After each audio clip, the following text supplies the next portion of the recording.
Now in this video we're going to explore the topic of rotational energy.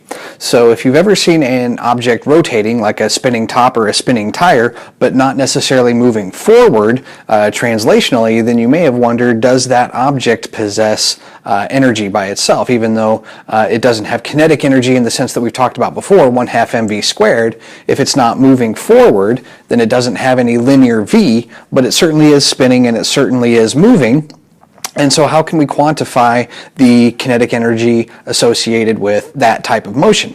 And you may have noticed the trend that in the rotational cases we're using substituting variables from the linear cases, such as omega for v, theta for x, alpha for a, I for m.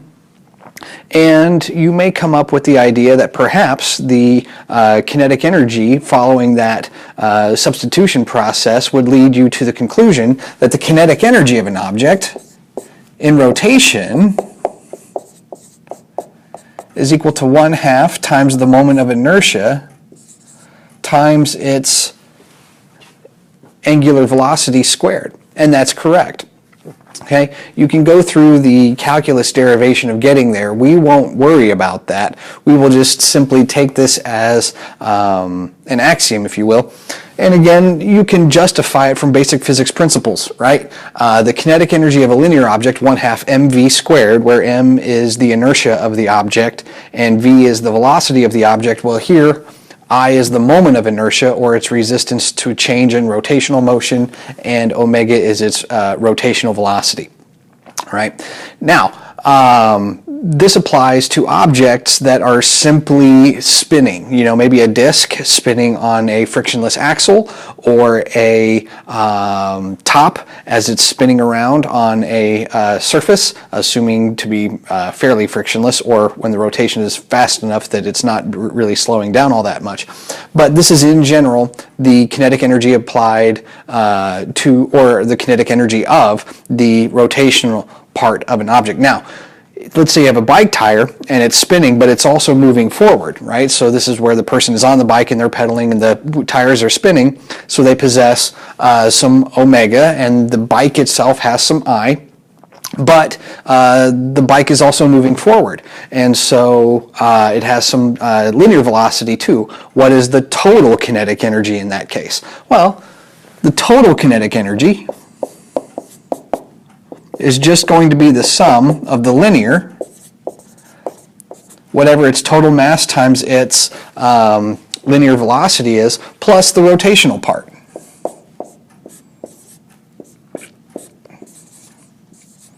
Okay? Whatever its linear plus its rotational part. And so this is the total kinetic energy of an object if it's rolling and moving forward at the same time. So this is the kinetic energy associated with the forward motion, and this is the kinetic energy associated with the rotational motion. And so essentially what we can see is that these two energies work together to come up with the total amount of kinetic energy that an object possesses. Now, for instance, let's just look at a billiard ball rolling across a flat frictionless surface, right? Well, let's put it this way. It's rolling across a surface and it's not slipping, all right? So that way the rotation is pure, all right? So if I have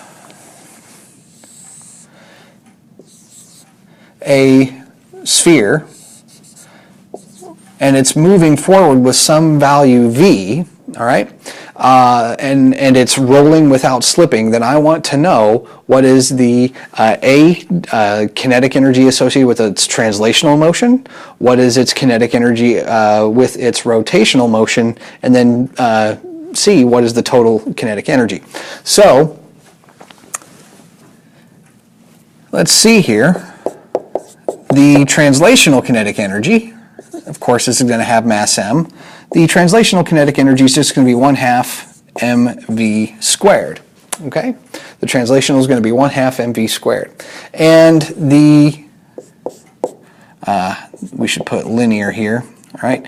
And the rotational is going to be 1/2 I omega squared.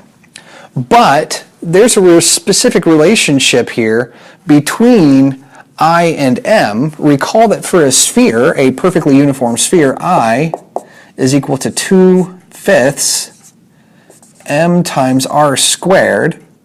And also recall that if an object is spinning with angular velocity omega, then that is related to its linear velocity v by the relationship that v equals omega r. Okay, so we have these two definitions here, and so what we can do now is kind of rearrange these to come up with an overall formula for the total kinetic energy that our sphere has. And so, if we reinsert 2/5 mr squared here,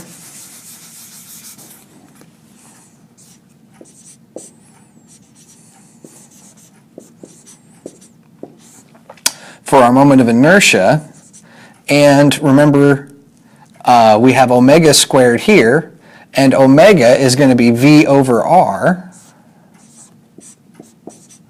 and that also gets squared. Well, then my r's cancel out, my 2's cancel out, and this is just the rotational kinetic energy becomes 1/5 mv squared. And so, if I want to find the total kinetic energy associated with this object, then this is just going to become 1/2 mv squared plus 1/5 mv squared.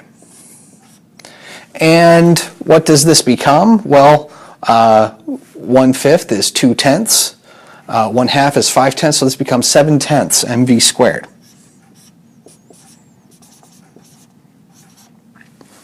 Which is just slightly more than the linear part. So what this is telling you is that the total kinetic energy is now a little bit larger than just the linear part, but not by a whole lot, which means that the rotational part is not taking up very much of the total kinetic energy that the object possesses.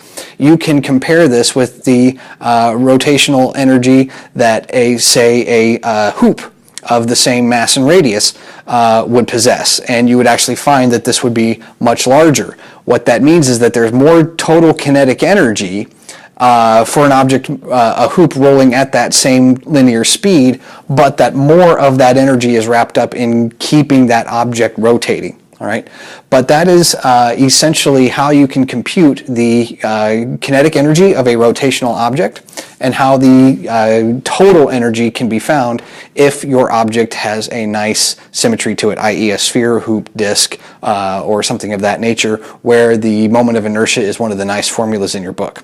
All right, so that's a little bit about rotational kinetic energy.